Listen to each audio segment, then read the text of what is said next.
আমার পেছনে যে লেকটি দেখতে পাচ্ছ এটা হচ্ছে নীলাদ্রি লেক এবং তার পেছনে মেঘালয়। আর সবচেয়ে বড় কথা হচ্ছে যে ভালো লাগতেছে এই সিলেটের সুনামগঞ্জ অনেক সুন্দর।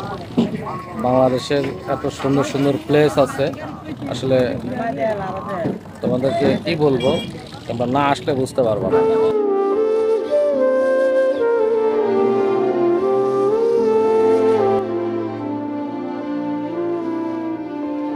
হ্যালো বন্ধুরা, আসসালামু আলাইকুম, welcome back to my Sunamganj series. এই সুনামগঞ্জের সিরিজে আমি তোমাদেরকে আজকে নিয়ে এসেছি নীলাদ্রি লেক। নীলাদ্রি লেক খ্যাত পর্যটন স্থানটি চুনাপাথরের পরিত্যক্ত খনির লাইমস্টোন লেক। সুনামগঞ্জ জেলার তাহিরপুর উপজেলার উত্তর-শ্রীপুর ইউনিয়নের টেকেরঘাট নামক গ্রামে নীলাদ্রি লেকের অবস্থান। লেকের চমৎকার নীল পানি, ছোট বড় টিলা আর পাহাড়ের সমন্বয়ে নীলাদ্রি লেককে করেছে অপার্থিব সৌন্দর্যের অধিকারী। স্বতন্ত্র বৈশিষ্ট্যের জন্য নীলাদ্রি লেক দেখে অনেক পর্যটক একে বাংলার কাশ্মীর হিসাবে অভিহিত করেন।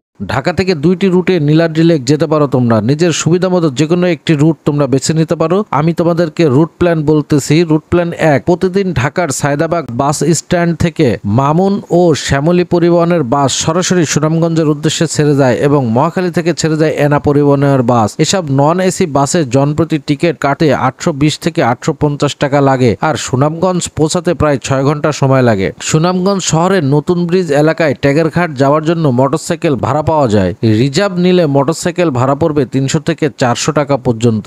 যাত্রাপথে জাদুকাটা নদী পার হওয়ার সময় জনপ্রতি 5 টাকা এবং মোটরসাইকেলের জন্য 10 টাকা ভাড়া দিতে হবে। রুট প্ল্যান 2, ঢাকা থেকে হাওর এক্সপ্রেস ও মোহনগঞ্জ এক্সপ্রেস নামক দুইটি আন্তনগর ট্রেন যথাক্রমে রাত 10টা 15 মিনিটে এবং দুপুর 1টা 15 মিনিটে নেত্রকোনার মোহনগঞ্জের অভিমুখে যাত্রা করে। এই ট্রেনে 205 টাকা থেকে 851 টাকা পর্যন্ত ভাড়া পাওয়া যায়। মোহনগঞ্জ থেকে মধ্যনগর যেতে 1 ঘন্টা সময় লাগে। মধ্যনগর থেকে বর্ষাকালে ট্রলার, স্পিডবোট বা নৌকা নিয়ে টেকেরঘাট যাওয়া যায়। নীলাদ্রি লেক, জাদুকাটা নদী, শিমুলবাগান, বারেটিলা, টাঙ্গুয়ার হাওরের দূরত্ব কাছাকাছি হওয়ায় তুমি চাইলে সময় ভাগ করে পছন্দের জায়গাগুলো দেখে ফেলতে পারবে। সাধারণত বর্ষাকালে টাঙ্গুয়ার হাওর ভ্রমণ বেশি উপভোগ্য। নীলাদ্রি লেকের গভীরতা অনেক বেশি হওয়ায় লেকের পানিতে নামতে বা সাঁতার কাটতে লাইফ জ্যাকেট ব্যবহার করতে হবে। একদিনে সবগুলো জায়গা দেখতে সময়ের প্রতি যত্নবান হতে হবে। কেনাকাটার ক্ষেত্রে দরদাম করে নিতে হবে। স্থানীয়দের সাথে ভালো ব্যবহার করুন এবং প্রয়োজনে তাদের সাহায্য নিন। নীলাদ্রি লেকের আশপাশে পরিষ্কার পরিচ্ছন্ন রাখবো, ভ্রমণকে ভালোবাসবো। আজকে এই পর্যন্তই বন্ধুরা।